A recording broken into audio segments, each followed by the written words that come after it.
What's up guys, VitalSyntax here, and this is more gameplay from the Crysis 3 multiplayer. And me and buddy Firefox have been playing this quite a bit lately. We actually ended up renting our own PC server, so if you're interested in playing with me and him, then search in your server browser for VitalFire. It's a US LA server, so if you live anywhere near there, you should have a pretty good ping to it. And right now there's not a whole lot of user run servers. There's the default servers that are like NFO, US1 or US2, US3, things like that, and those are fine in their own right, but we wanted to have a server that only ran a certain set of game modes and maps that we think are more competitive and more enjoyable to play. So we're sticking away from things like Hunter, and we're trying right now just to use Crash Site and Spears, which I think are the two most team oriented and I don't know, skill-based competitive game modes. And so far it's been going really, really well. The server's been full basically 24/7. We've got a lot of really good players, so if you're interested in having some fun in Crysis 3 with me and a lot of other awesome dudes, then check out the server and add it to your favorites. Alright, the next thing I want to talk about is the reviews and the reception so far for Crysis 3. So the game's been out for a little bit over a day now, and a lot of sites have already released their reviews, like PC Gamer, IGN, or GameSpot. There's a lot of different reviews out there, and I think the average is probably around an 80. I've seen reviews as high as 85 or 90, and reviews as low as 75 or 70 or 70 or 75. So I think the average is probably around 80.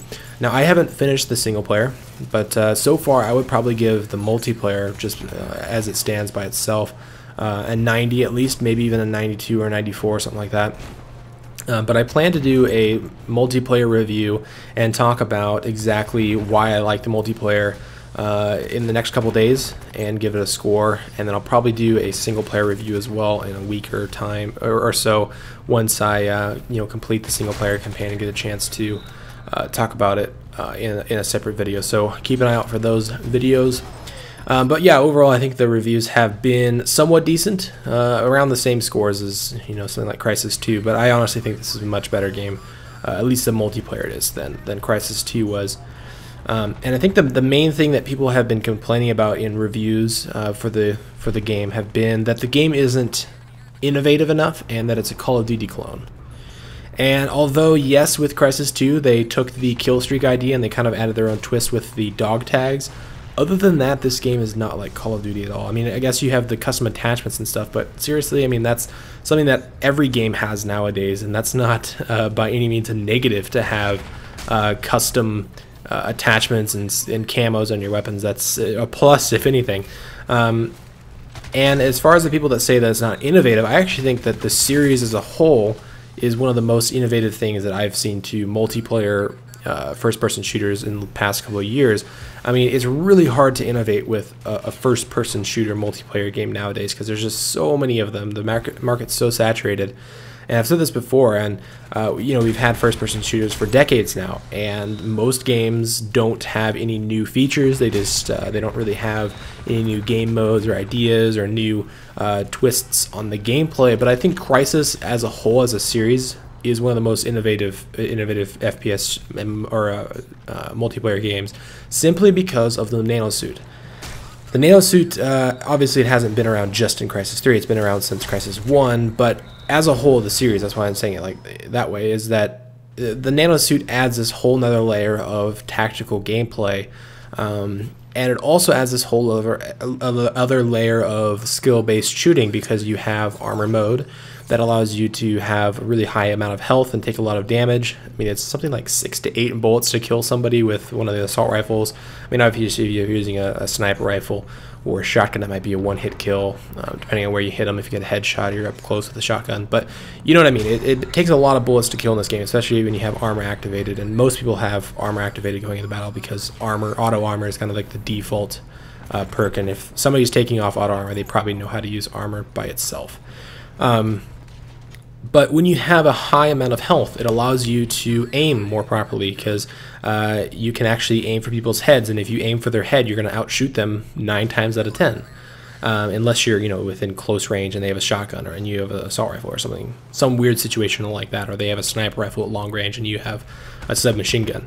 But in most cases, if you use armor mode, they use armor mode, and you're getting headshots and they're not, you're actually aiming properly, then you're going to outshoot them, and that's something that a lot of games don't have. And that's one of my favorite aspects of Crysis, and something that the nanosuit allows the game to bring into play. And it also has a high headshot multiplier. I think it's at least 2, depending on which weapon you're using. Whereas some other games, specifically Call of Duty, have very low headshot multipliers. That means that the amount of damage that you do for getting a headshot is very low compared, or barely higher than what you would get if you just shot them in the body. Now, on top of that, Call of Duty takes very few bullets to kill. It takes like 3 or 4, maybe even less, depending on the gun you're using once again.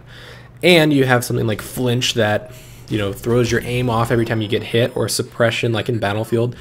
Crysis 3 doesn't have anything like that. It's not about who gets the first shot off. It's not about who has the best connection. It's about who can get headshots, who can aim better than the other person. And that's something that a lot of shooters don't have. And on top of having the emphasis on headshots and aimed-based shooting, the nanosuit and the armor mode also allows you to run away from situations and choose which fights you get into. For example, if you run across a group of 3 other players, obviously you're going to get killed in that situation. Yeah, you might be able to kill one of them, but maybe it's a better decision to throw on your armor and run away, because you obviously you can take a lot of damage, and in a lot of situations you can just get out of there without getting killed, and then go around a corner, maybe go cloak, and then shoot them in the back when they come around that corner, or maybe just run away and wait for them to divvy up and split up so you can take them out one by one. Or there's a lot of different tactical decisions that you can make, whereas something like Call of Duty, you die so quickly that if you get into a situation, a gunfight, it's either you or him. You're not gonna run away from that situation, that you just don't have enough health to do that. Whereas in Crysis 3, you have that option. You even have that option if there's 2 or 3 people. And I think that adds a whole nother layer of tactical decisions that you have to make on the fly. Are you going to try and take out all 3 of them? That's probably not a wise decision. Are you going to try and run away towards your teammates so that you can get some backup? Are you going to try and run away and wait for them to come around a corner while you're cloaked? Are you going to... there's this whole layer of decisions that you can make with the nanosuit. And I think that's one of the most unique aspects of Crysis and shooters in general that we've seen in a long time.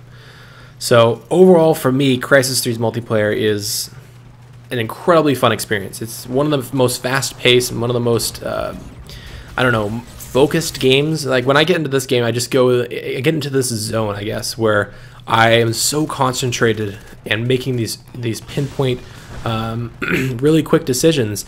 Because you move so quickly in this game, and that allows you to use your environment really, really effectively. Things like flanking enemies, moving to high ground, moving to get cover, moving towards your teammate to get backup, moving towards the objective.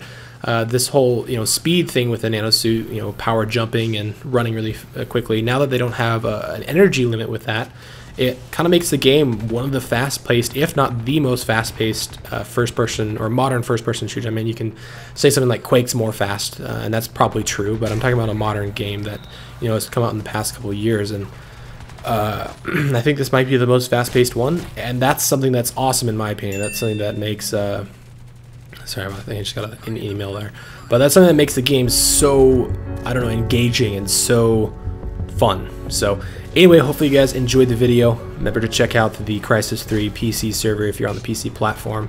Thanks for watching, and I'll see you guys in the next video.